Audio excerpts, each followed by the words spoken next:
আন্দোলনে সেটি প্রকাশ হয়ে গিয়েছে। আওয়ামী লীগ যেভাবে অস্ত্র শস্ত্র নিয়ে সারা দেশে যে সন্ত্রাসী মতবাদ কায়েম করেছে, আওয়ামী লীগ যে একটা সন্ত্রাসী সংগঠন সেটা বলার আর কোনো অবকাশ রাখে না।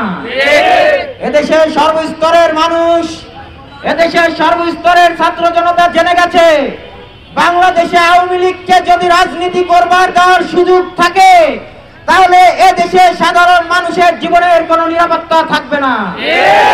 আমরা এই দেশে হাজার হাজার ছাত্র জনতার রক্তের বিনিময়ে যে স্বাধীনতা অর্জন করেছি, সেই স্বাধীনতাকে ধরে রাখার জন্য আওয়ামী লীগকে বাংলাদেশে কোনো রাজনীতি করার সুযোগ আমরা দিতে চাই না। আওয়ামী লীগের এদেশে রাজনীতি করার কোনো অধিকার নাই। আওয়ামী লীগের অঙ্গ সংগঠন যারা যুবলীগ, স্বেচ্ছাসেবক লীগ, ছাত্রলীগ সহ যারা এই দেশে চলাচল করে তাদের এদেশে রাজনীতি করার কোনো অধিকার নাই।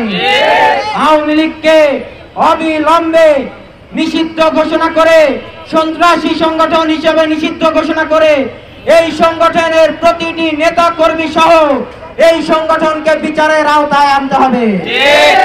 আর যদি বর্তমান সরকার, ইন্টারিম গভর্নমেন্ট যদি সেই কাজ করতে ব্যর্থ হয়, আমরা এই গভর্নমেন্টের বিপক্ষেও রাজপথে অবস্থান করব।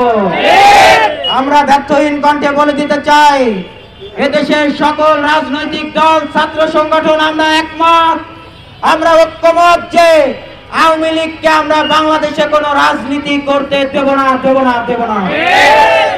এদেশের ছাত্র জনতার বুকে সেই বিন্দু রক্ত থাকা পর্যন্ত এই আন্দোলনে যারা এই ছাত্রদের রক্ত ঝরিয়েছে তাদেরকে এই দেশে কখনো রাজনীতির সুযোগ আমরা হতে দেব না।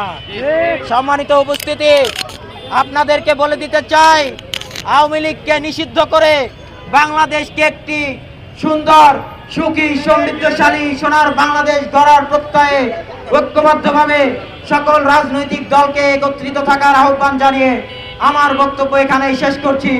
বাংলাদেশ জিন্দাবাদ, ইনকিলাব জিন্দাবাদ।